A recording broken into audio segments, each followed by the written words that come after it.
उत्तर प्रदेश के पूर्व कैबिनेट मंत्री और कभी अतीक और अशरफ के दबदबे वाली इलाहाबाद पश्चिमी सीट से लगातार 2 बार के विधायक बीजेपी के वरिष्ठ नेता सिद्धार्थनाथ सिंह जी हमारे साथ हैं। इन्होंने अभी मतदान किया है। सर, इस चुनाव में क्या संभावनाएं देख रहे हैं भारतीय जनता पार्टी के लिए? देखिए, भारतीय जनता पार्टी ने 2017 में भी के बाद जब नगर निकाय के चुनाव हुए थे तो उसमें भी भारतीय जनता पार्टी ने पहले चरण के जो 10 हैं 10 के 10 जीते थे। और हम लोग का विश्वास है कि जो आने वाला सेकेंड फेज़ होएगा उसमें हम लोग 7 के 7 और जीतेंगे। तो 100% स्ट्राइक रेट होने वाला है हम लोग का। तो भारतीय जनता पार्टी का एक बहुत बेहतरीन प्रदर्शन होएगा इस दफ़े 2023 के नगर निकाय चुनाव में। क्या फैक्टर हैं, क्या मुद्दे हैं जिन पर लोग मतदान कर रहे हैं?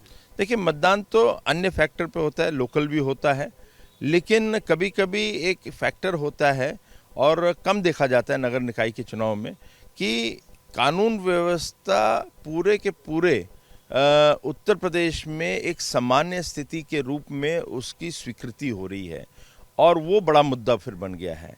तो वो जो मुद्दा है वो है कानून व्यवस्था, जिसके अंदर जिस प्रकार से योगी आदित्यनाथ जी के नेतृत्व में भारतीय जनता पार्टी की सरकार ने कानून व्यवस्था को कंट्रोल किया है और माफियाओं का राज खत्म किया है, वो एक बड़ा मुद्दा है और हम लोग को उसका बड़ा लाभ मिलने वाला है। प्रयागराज इसका जीता जागता उदाहरण है।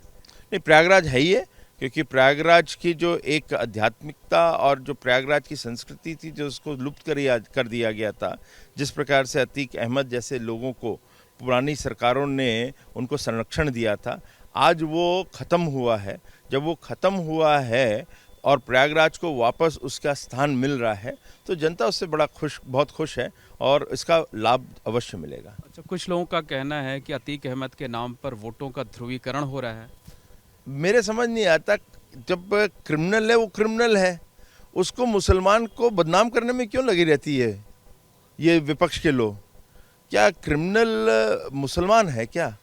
वो मुसलमान मतलब मुस्लिम एक धर्म विशेष है, मगर उसमें अतीक उसमें से आता है तो वो धर्म विशेष नहीं व्यक्ति बना, वो व्यक्ति क्रिमिनल बना, गुंडा बना, माफिया बना।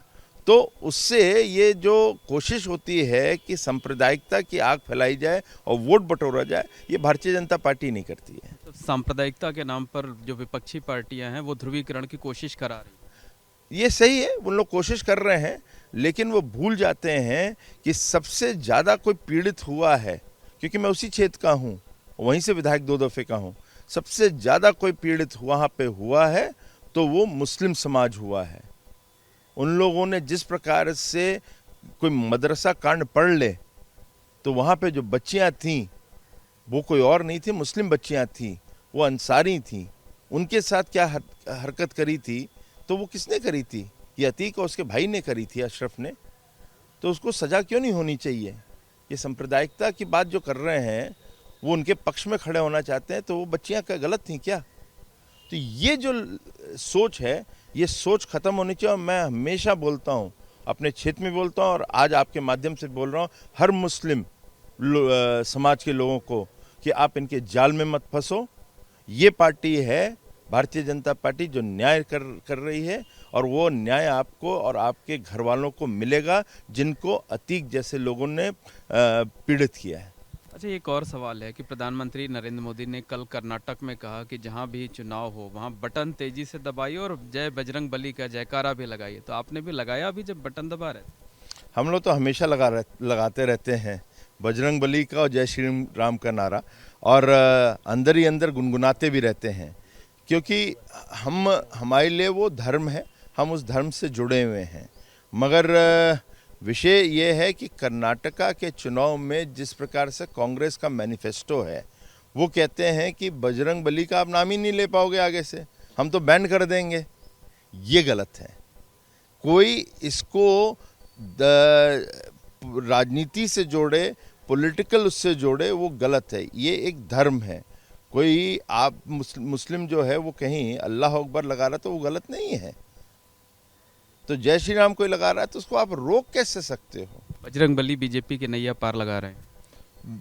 भारतीय जनता पार्टी की नैया जो पार करता है वो उसका कार्य करता है, विश्वास करता है जनता के साथ, और उसकी केमिस्ट्री जो होती है उसको मिलता है वोट, उसके कारण उनको मिलता है। और हमारा जो नेतृत्व है और बजरंग बली और जय श्री राम का हम भारतीय जनता पार्टी के हर कार्यकर्ता को आशीर्वाद है। बिल्कुल, तो ये थे सिद्धार्थनाथ सिंह जी, जिनका ये साफ तौर पर कहना है कि भारतीय जनता पार्टी को इस चुनाव में रिकॉर्ड तोड़ कामयाबी मिलेगी। उनका ये भी कहना है कि अतीक और इस अशरफ की जो हत्या हुई है वो इस चुनाव में कोई फैक्टर नहीं है, क्योंकि जनता जो है वो माफिया राज का खात्मा चाहती है, कानून का राज कायम होते हुए देखना चाहती है। उन्होंने ये भी कहा कि बजरंग बली का नाम उन्होंने भी लिया है और भारतीय जनता पार्टी का हर कार्यकर्ता बजरंग बली का नाम लेकर मतदान कर रहा है। कैमरामैन अनुराग द्विवेदी के साथ मोहम्मद मोइन, एबीपी नेटवर्क, प्रयागराज।